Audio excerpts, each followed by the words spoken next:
No todos los días entrevista a una persona que admiras.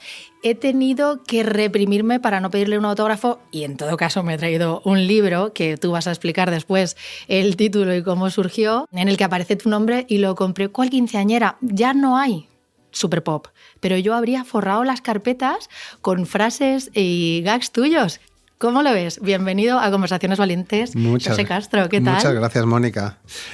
Lo veo muy bien, me parece, es un honor y un placer. Me llena de orgullo y de satisfacción saber que alguien pudiera forrarse los libros con nuestro libro.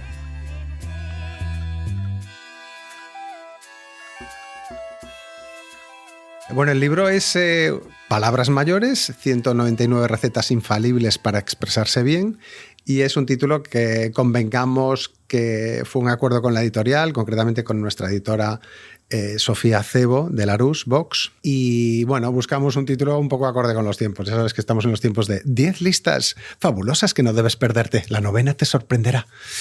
Y entonces elegimos ese tipo de título que funciona. La verdad es que funciona. Es muy llamativo y da mucho gusto leerlo. Sí. La verdad Creo que es un poco ambicioso decir que vamos a darte las recetas para expresarte bien, porque es algo de lo que podríamos estar hablando toda la vida.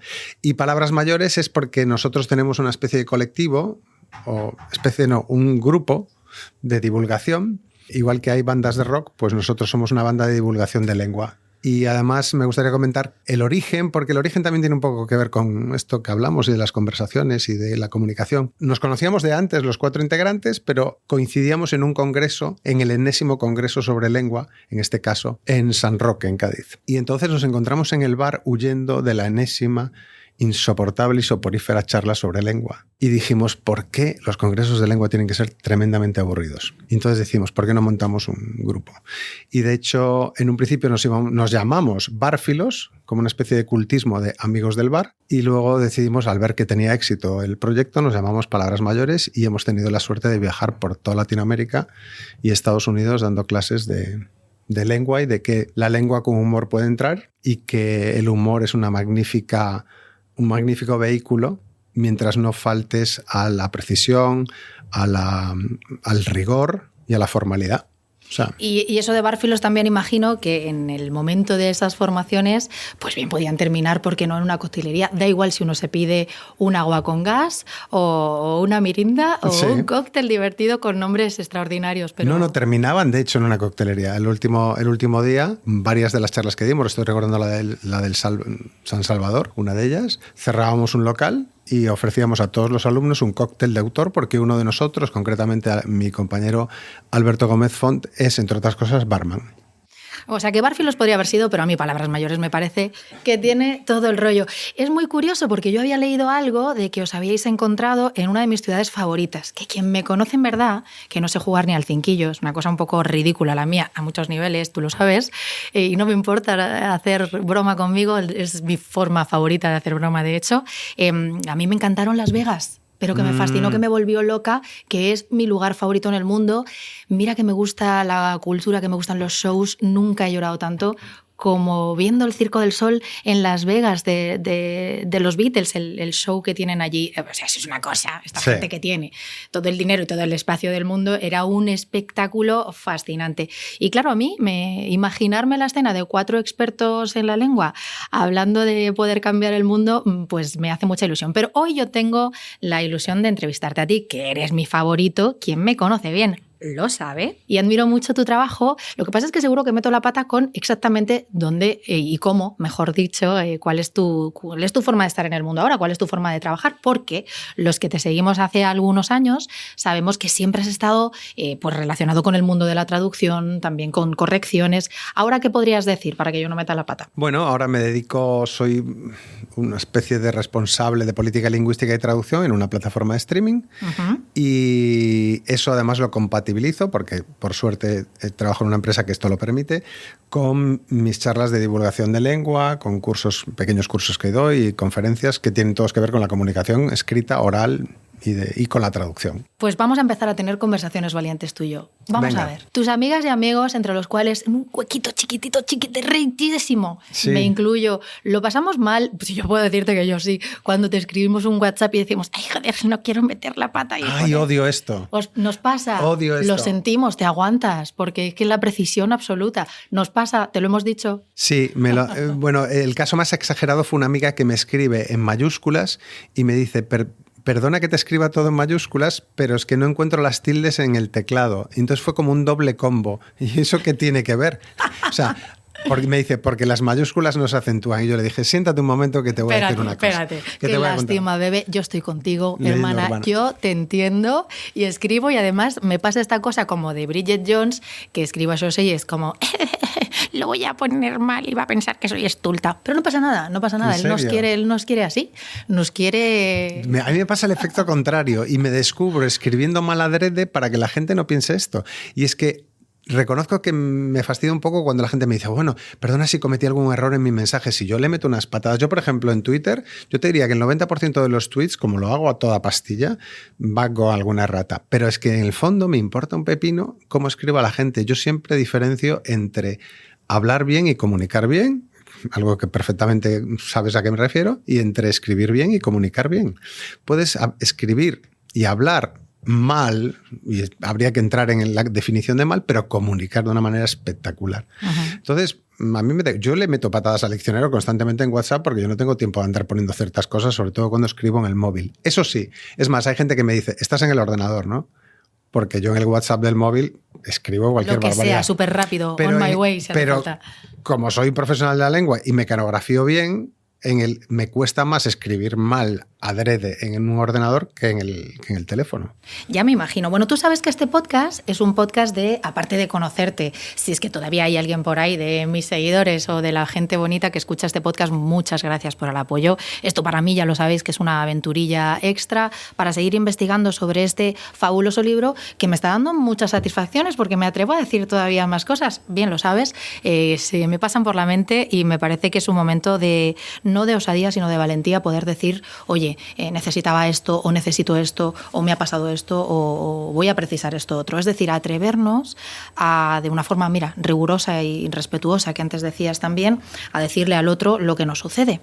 A mí que me gusta tanto el uno a todos, las conferencias, pues ahora este proyecto es mucho más íntimo de las conversaciones en el uno a uno, en el tú a tú. Y aquí ahora, trayéndote a mi mundo de las conversaciones, aunque no estemos hablando todo el tiempo de una conversación escrita, sí me gustaría saber hasta qué punto te puede ayudar, y ahora a partir de ahí jugaremos, pues tener esa precisión quirúrgica que tú tienes con la lengua, porque es una realidad, con tu forma de expresarte, para tener conversaciones que hayan sido importantes en tu vida. ¿Tú cómo crees que te hayan influido, o has desconectado a eso súper profesional y de repente has conectado con tu parte más humana? Cuéntame cómo conversas. Yo creo que tiene que haber un lexicón emocional y un lexicón lingüístico. Es decir, no por el hecho de manejar muchas palabras o tener un amplio vocabulario, no por el hecho de ser una persona intelectual, culta, no tiene absolutamente nada que ver con que tengas cierta empatía o la inteligencia emocional para afrontar ciertas conversaciones.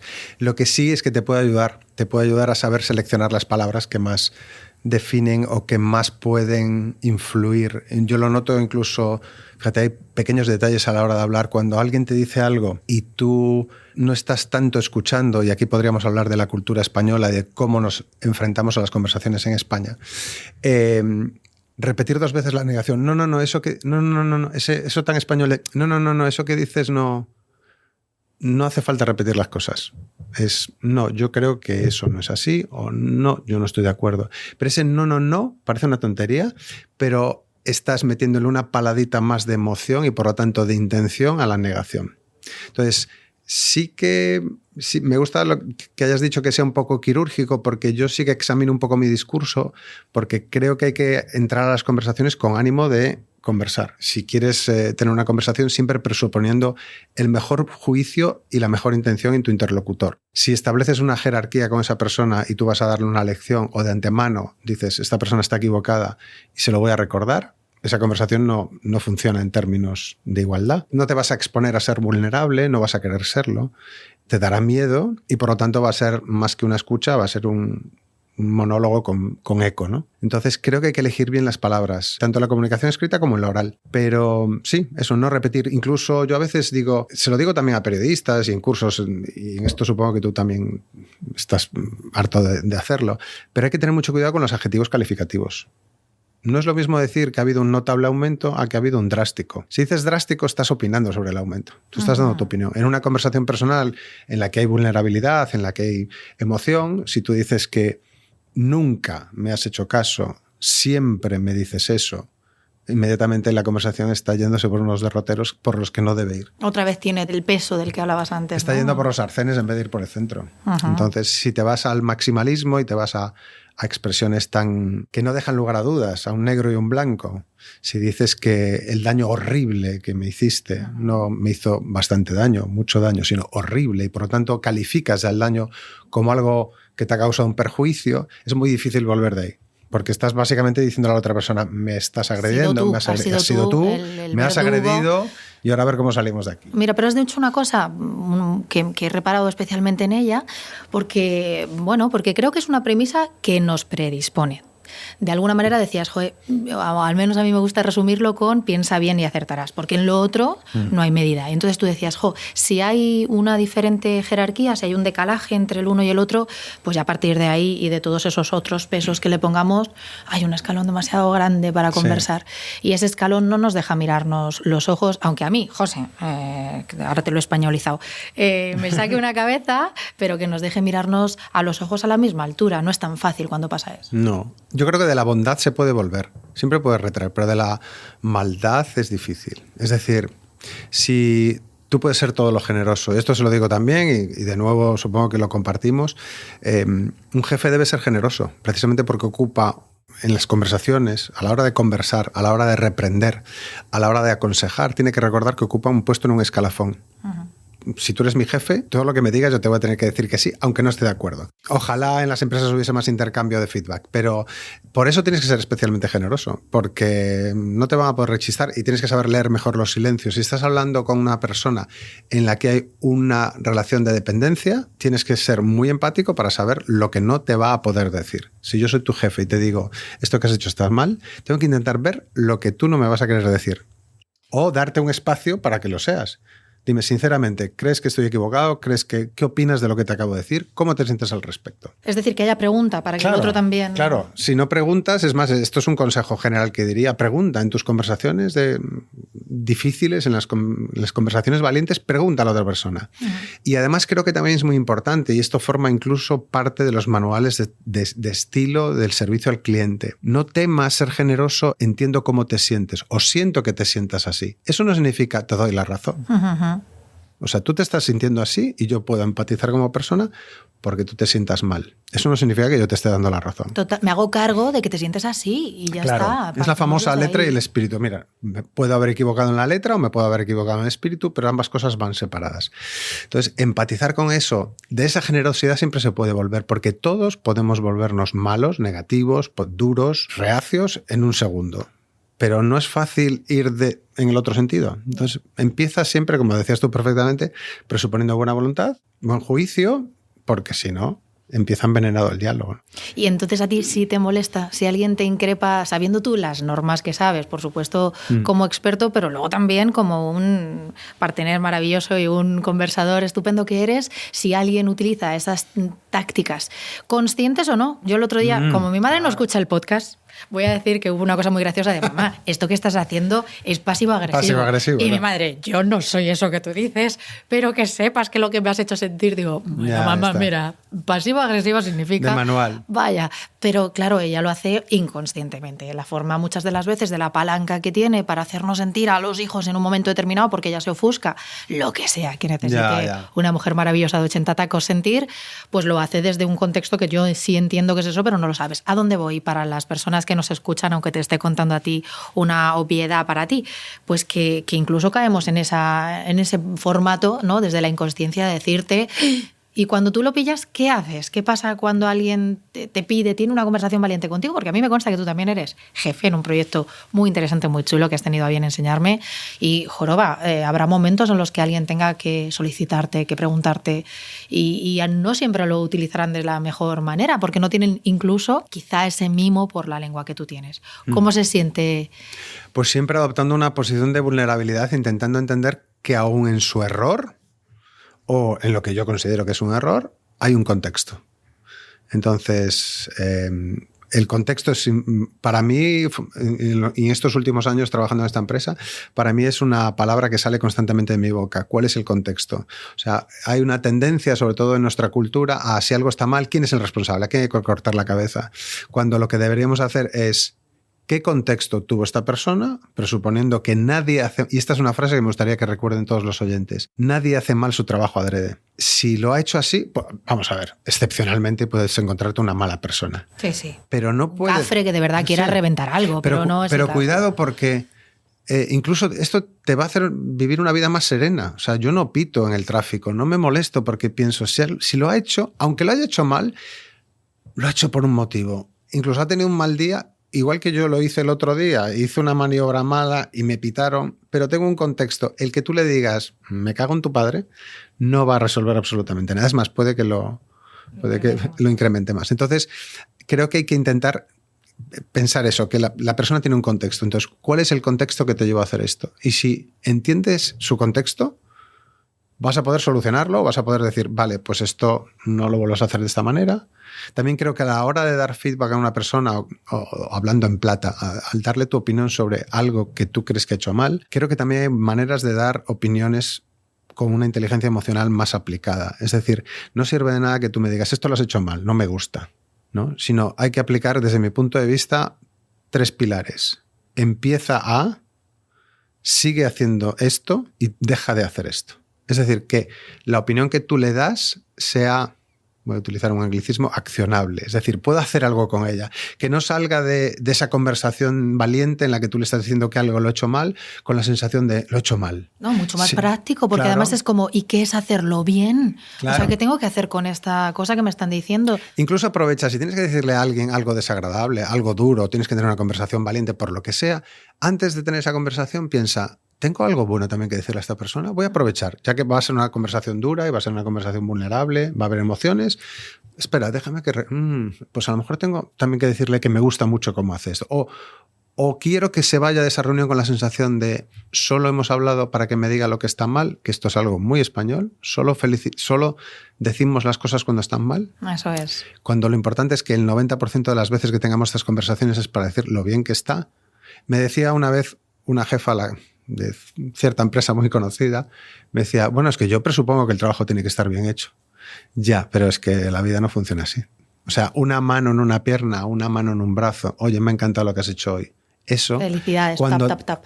Cuando te lo hace una persona que está por encima de ti en un rango, eso es oro. Sueldo emocional, absolutamente. Totalmente. Seguramente te suena la historia de un tipo de apellido un poco impronunciable que le apodaron. No genera una sensación muy halagüeña, pero ya verás que es interesante. El psicólogo de los divorcios, que dices, coño, qué mal rollo, ¿sabes? Pero el tipo, por lo visto, era muy bueno porque grababa a parejas debatiendo sobre el último viaje que habían tenido, discutiendo incluso, y a veces se lo ponía en mute, con lo que a mí me gusta, y lo sabes, temas del lenguaje no verbal.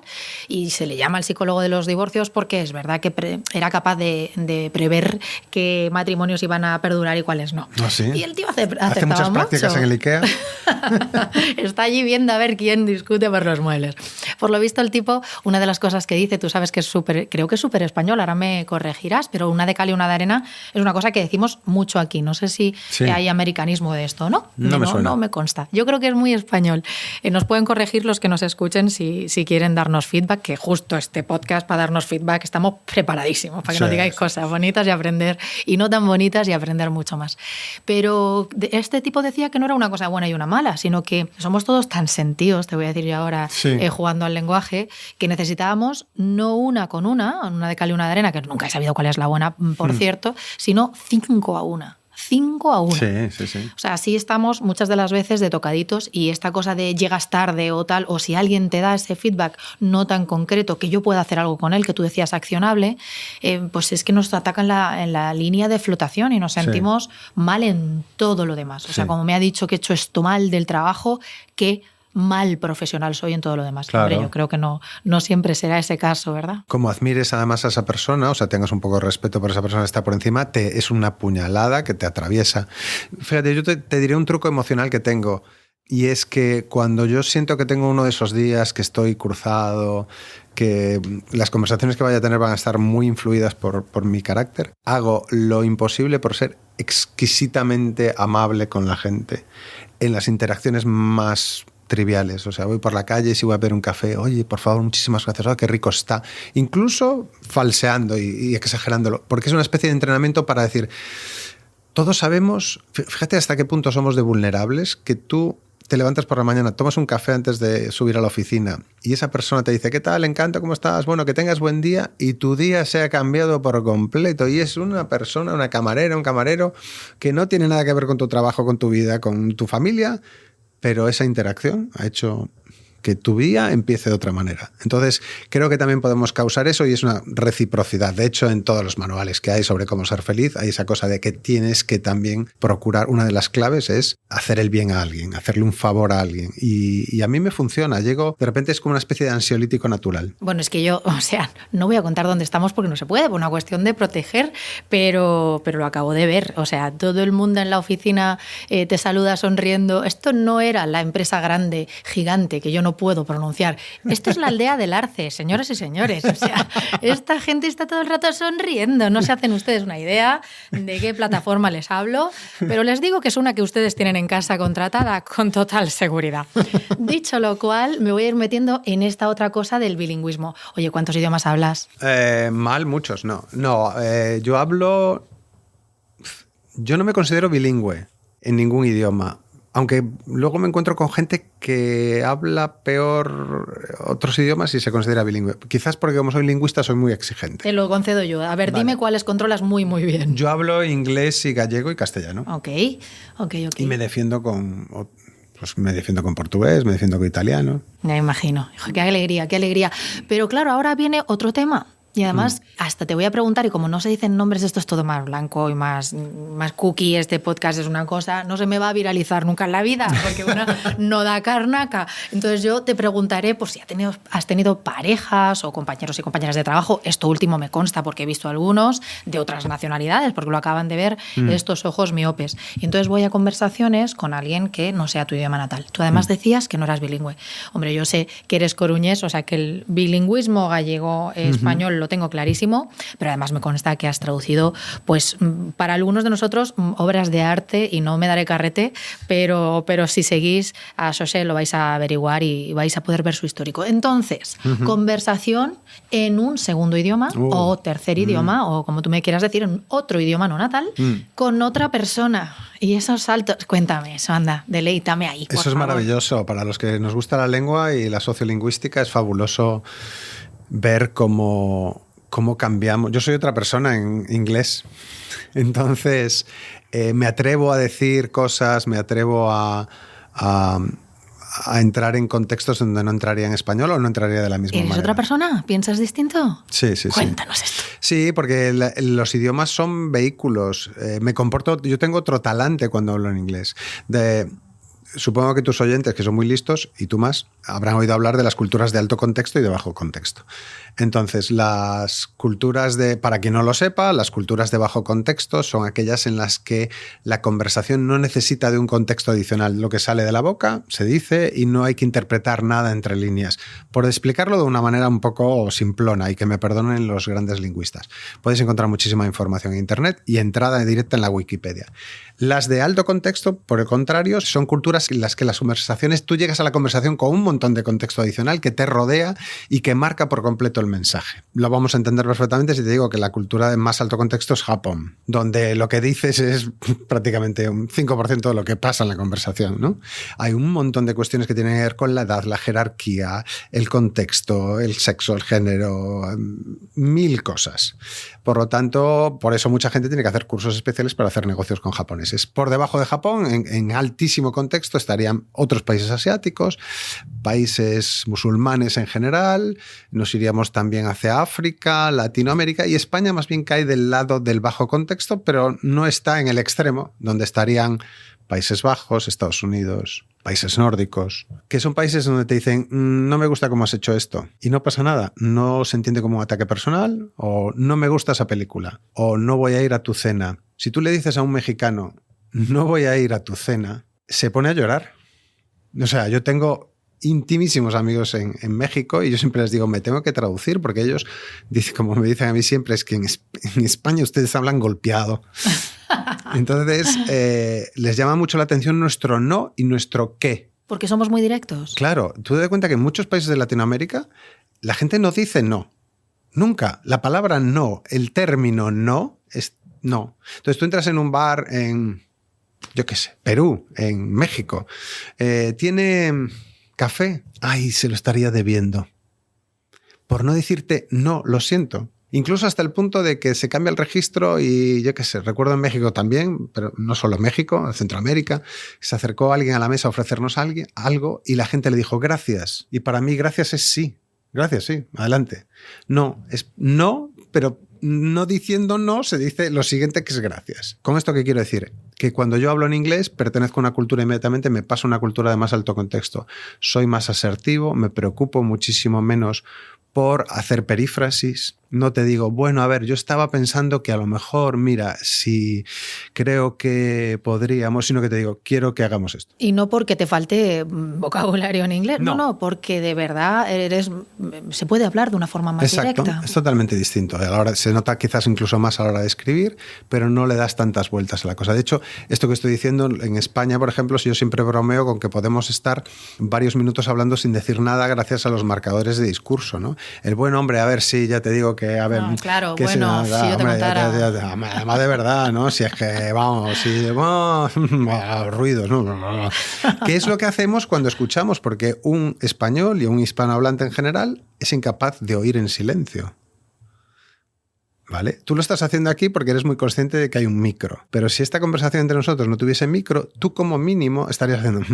me estarías tocando. Así solo para demostrarte, pero si estoy aquí... Te estoy atendiendo. ¿Qué conversación tan agradable? Claro, te estoy queriendo, te estoy escuchando.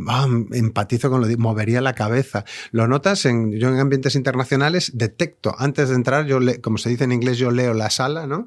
Y yo he estado en reuniones en las que hay 70 personas, literalmente de a lo mejor 25, 30 nacionalidades distintas, y distingues a ciertas nacionalidades de alto contexto porque mueven la cabeza cuando otra persona habla. Mientras que a lo mejor un estadounidense...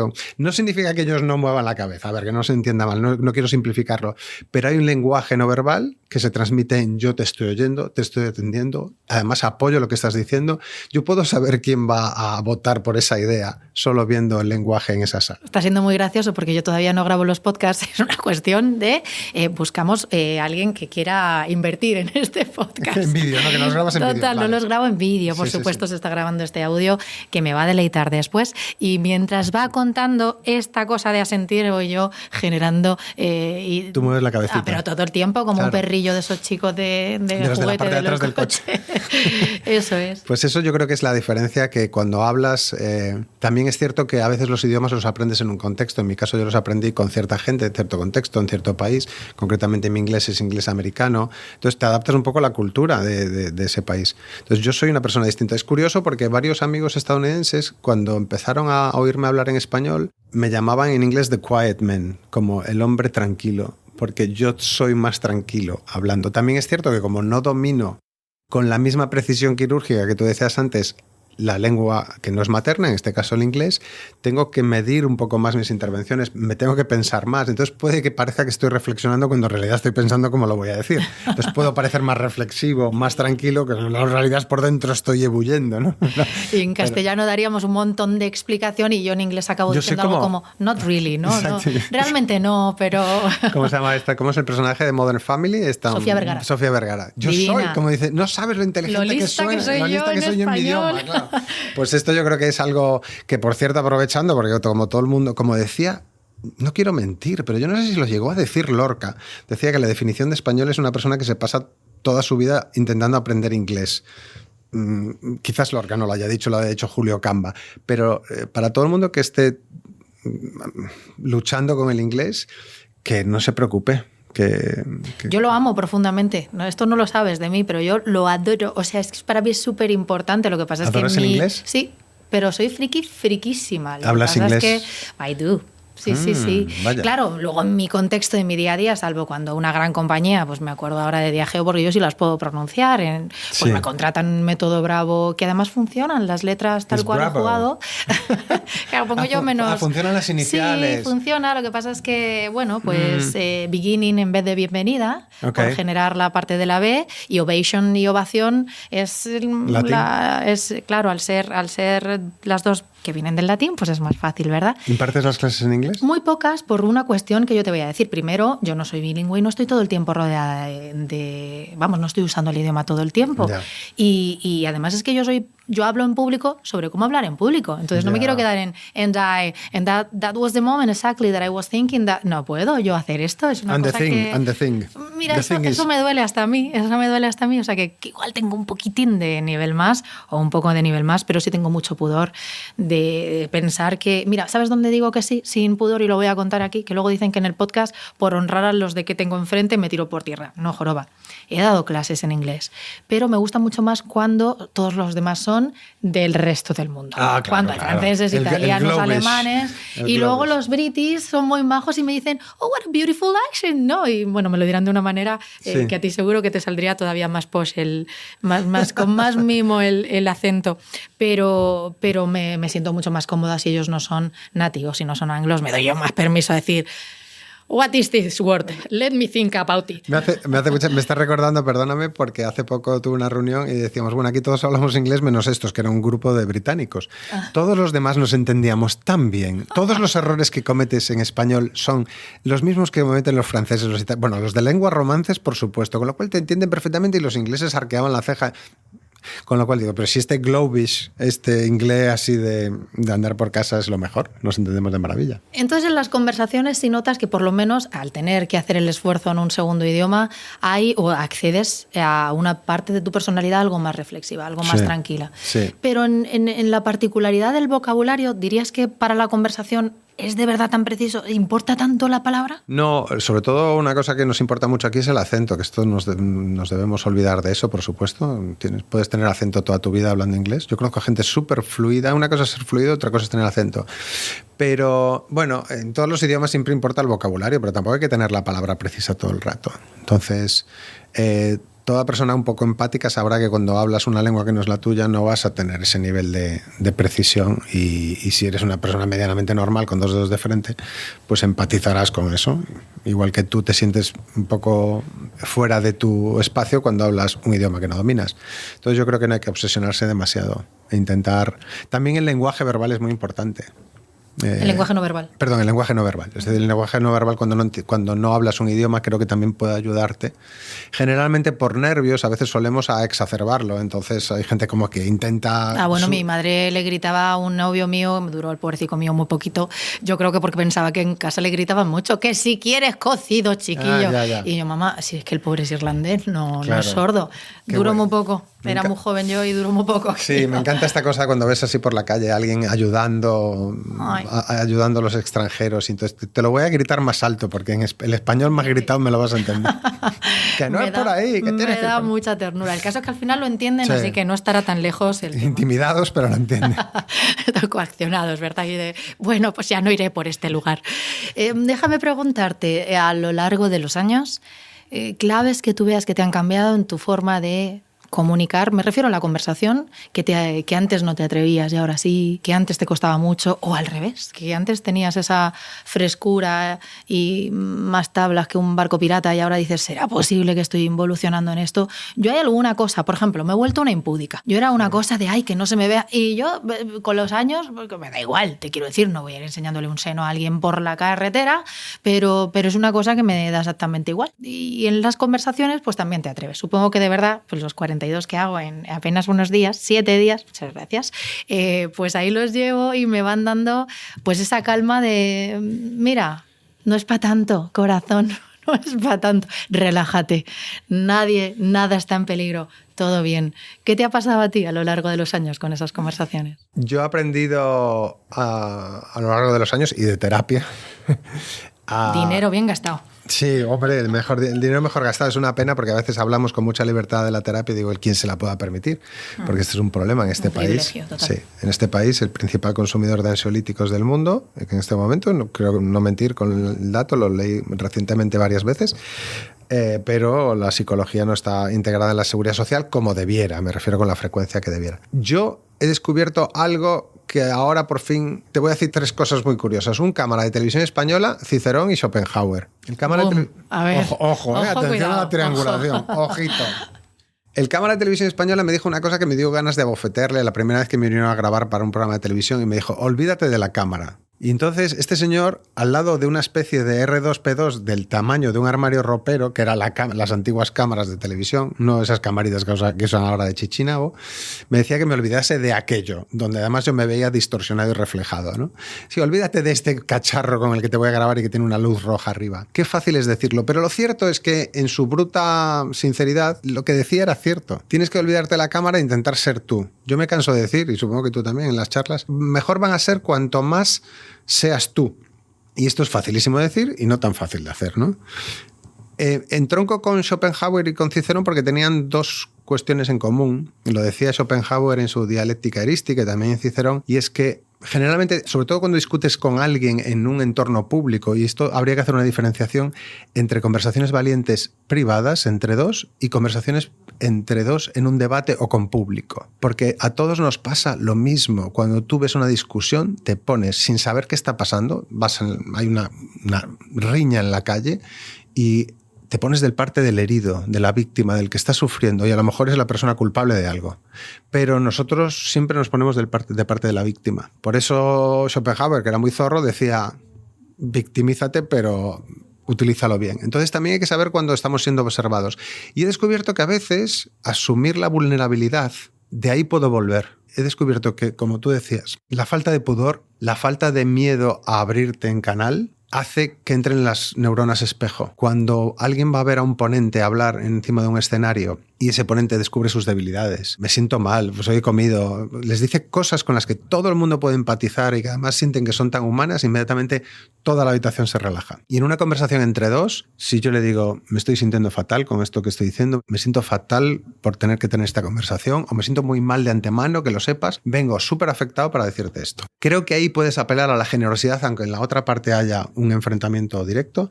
De ahí nadie te va a poder acusar de haber sido demasiado vulnerable. Nadie te va a decir, estuvo muy bien, pero fuiste demasiado vulnerable. No, pero sí que te van a poder acusar, fuiste muy violento, te pasaste de la raya, estuviste muy iracundo, o sea, no tenías que haberte excedido de esta manera. Pero nadie te va a decir, fuiste súper vulnerable, no deberías volver a hacerlo. Yo prefiero quedarme en ese lugar del que siempre puedo volver, porque de ser malos, de sacar el animal interior que todos tenemos, podemos hacerlo en un segundo. Supongo que además, sabiendo de una forma consciente o inconsciente, como antes decíamos, que funciona, hay veces que se utiliza a unos niveles... Mira, yo que soy una borrica y a quien entreno, esa gente que quiere subir al escenario, como tú sabes, hay veces que les digo, mira, de verdad que te has caído en una zanjilla, y les cuento algo que molesta y además rima para que se recuerde bien y le digo, no hagas de tu drama tu fama. O sea, ahora porque has tenido, oye, que hay cosas terribles que le pasan a la gente y remontan y yo me callo y cualquier problema mío en comparación a unos dramas que hay por ahí, pues es que me parece que nada, que se me ha roto un trocito de una uña, ¿sabes?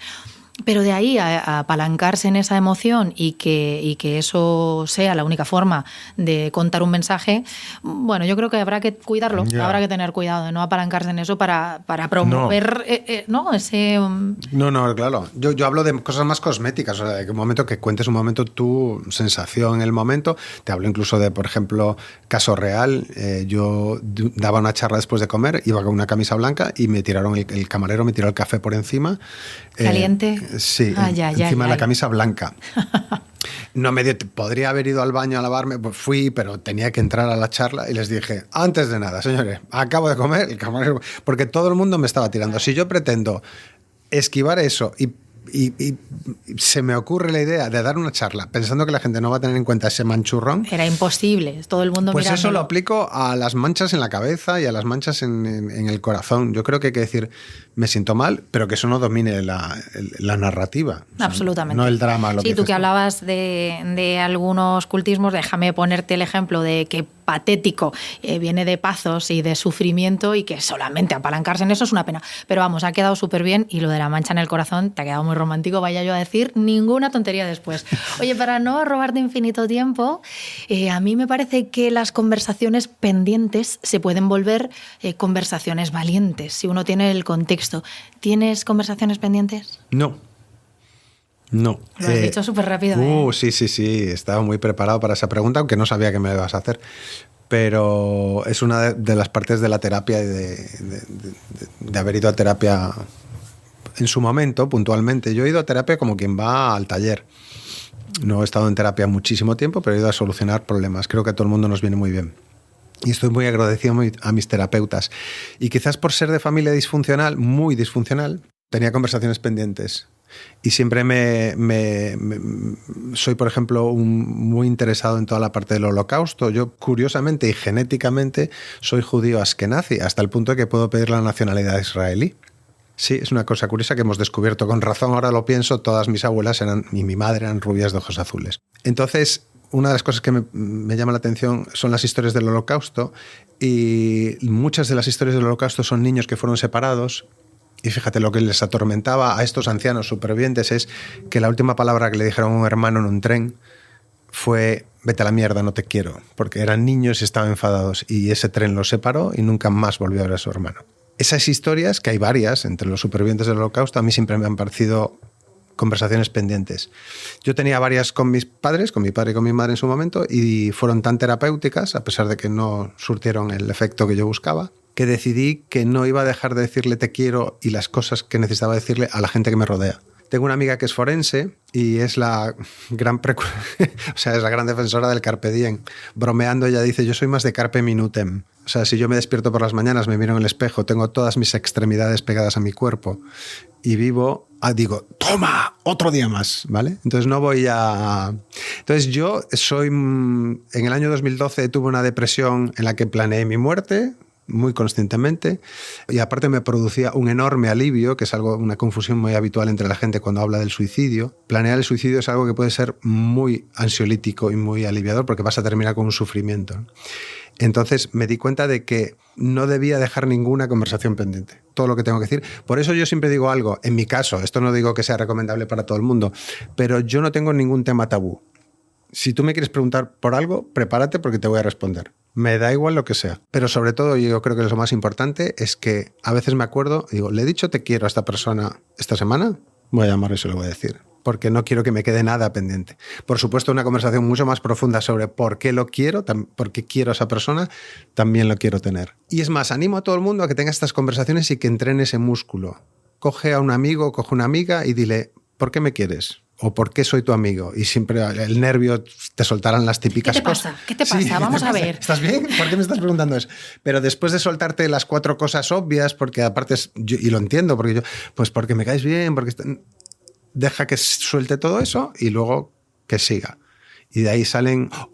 algo, de verdad, es algo fabuloso y yo se lo recomiendo a todo el mundo. Coge a tus amigos, a los que quieres. Antes decías una cosa muy buena y para mí es la definición de amistad. Yo quiero rodearme de gente que se ría de mí. O sea, que yo le dé el poder para decir, ríete de mí. O sea, mófate de mí. No permitas que yo no pueda reírme de mí mismo. Necesito que un amigo pueda pensar en alto delante de mí. Me haga de espejo y me diga, anda que... Claro, que me diga, ¿dónde vas? Sin juzgarme. O sea, con esto no digo juzgarme, pero sí que me diga, esto que has hecho a mí me parece una mierda. Te sigo queriendo igual y no te juzgo por ello, pero a mí me parece una mierda. Pero que te lo diga, o has hecho tal cosa y no me gusta. Entonces, una cosa a la que yo animo a la gente es a preguntarle a la gente, ¿qué no te gusta de mí? ¿O qué crees que debería cambiar? Porque a veces incluso a nuestros amigos más íntimos no le preguntamos y les gustaría decírnoslo, o nosotros a nuestros amigos, y no los empoderamos para hacerlo. Y de esas conversaciones salen maravillas. Qué chulada. Imagina que en este presente y futuro, que a mí me gustaría pensar que el libro y el podcast y estas reflexiones ayudan a las personas, es para generar esta cultura conversacional conversacional, si me permites que introduzca este término que es el que quiero jugar en el futuro libro, y que lo has descrito a la perfección, porque claro que alguien que está fuera de ti tiene un espejo retrovisor para ti estupendo y te puede ayudar con un montón de cosas, claro. Por supuesto con sus filtros, con sus casuísticas, pero que te puedan dar muy buena información. Pues hombre, después de esta recomendación, si has disfrutado, yo feliz de poder aportar, me lo he pasado fenomenal, muchísimas gracias. Esto ha sido balsámico. Qué gusto. Y muy terapéutico. Como lo son las propias conversaciones. Así que a tener conversaciones valientes y a sentirnos más libres. Gracias de corazón. Gracias, Mónica.